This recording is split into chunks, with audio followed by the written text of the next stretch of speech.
Welcome back. Democratic Congressman Adam Schiff was the top vote getter in this week's primary to replace the late California Senator Dianne Feinstein, advancing to the November runoff, facing off against Republican Steve Garvey, a former Major League Baseball player. And Congressman Adam Schiff joins me now. Congressman Schiff, welcome back to Meet the Press. Great to be with you. Well, it is so great to have you. Let's talk about your race. Your former opponent, Congresswoman Katie Porter, is now saying that the California Senate race was, quote, rigged. That's, of course, a term that Trump used to describe the 2020 election. Now, Porter says she was responding to, quote, an onslaught of billionaires spending millions against her. What do you make of her using the term rigged?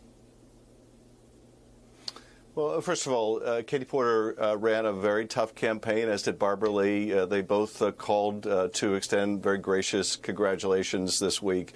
So I have nothing but respect for my colleagues. That term rigged, though, is a very loaded term in the era of Trump. It connotes fraud or ballot stuffing, false claims like those of Donald Trump. And I think what's remarkable is Democrats very quickly rallied to say, no, we don't use that language. The election was legitimate. And this is a sharp contrast to how the Republican Party treats allegations of rigged elections, which is they've gone along with them. Indeed, they're urging President Trump to pardon the January 6th insurrectionists if he ever got a chance. So a very different reaction among the parties to any kind of challenge to our democracy or suggestion that elections are illegitimate. But look, my opponents have been very gracious, and I have nothing but respect for them. So, Congressman, just to be very clear, Katie Porter conceded when she called you? She congratulated me, which I certainly viewed as a concession, and she was very gracious in her message to me. And I appreciated the call. Look, I've been on both sides of elections, winning them and losing them, and it's tough. Yeah. We're in a tough business, but her call could not have been more gracious. All right. Well, look, your campaign spent millions of dollars in TV ads spotlighting the profile of former baseball star Republican Steve Garvey, effectively elevating him over a number of your Democratic challengers. And as a result, Republican turnout really boomed in a number of districts, including a lot of districts that Democrats were trying to hold on to or flip. Are you concerned that your actions may have helped Republicans to hold on to the House in 2024?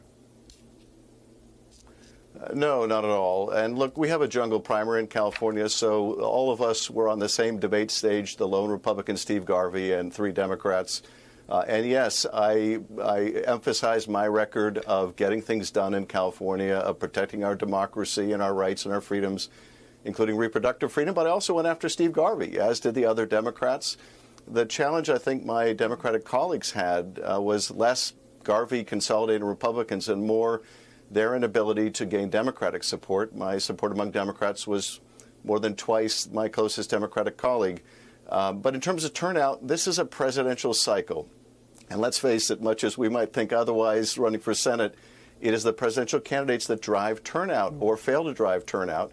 And we got to make sure in November that we turn out all these voters. And I think, frankly, not having one Democrat spend millions to bash another Democrat is probably helpful in those down ballot races, because a lot of more of those resources will now go to winning over Democratic seats. Well, you do take me to my next question, which is that your victory speech was interrupted by pro-Palestinian protesters. Are you concerned that President Biden's full-throated support of Israel could overshadow some of these races, could cost seats up and down the ballot?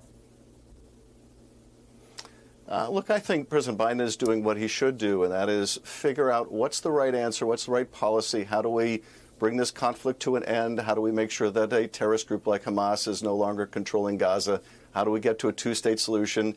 He's approaching it from what's the right thing to do, and then figuring out, okay, what are the political consequences and how do I deal with them, instead of the other way around. And frankly, I think that's exactly what he should do. We're going to have to work hard to motivate and turn out young people in particular.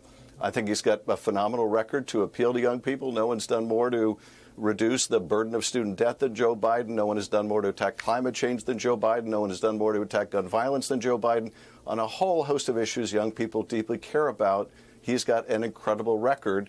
But we can't take anything for granted, and I think the highest priority has to be in turning young people out to vote. Congressman, let me ask you about this development this weekend. U.S. intelligence officials are planning to provide briefings for Donald Trump if he officially secures the nomination, despite the fact that he's facing 40 felony charges for his handling of classified documents.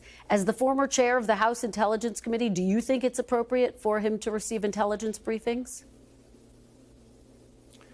Well, that is the practice, but we've never had a situation where one of the candidates for president has been so criminally negligent when it comes to handling, if not worse, when it comes to handling classified information. So I have to hope, and knowing the intelligence community as I do, that they will dumb down the briefing for Donald Trump. That is, they will give him no more information than absolutely necessary, nothing that would reveal sources or methods, because we can't trust that he will do the right thing with that information. He's been so reckless.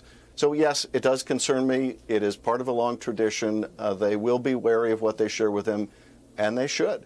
Final question here, Congressman. Let's talk about this TikTok debate on Capitol Hill. The House expected to vote next week on a bill that would really crack down on the social media site. Do you support a ban of TikTok? Will you vote for this legislation?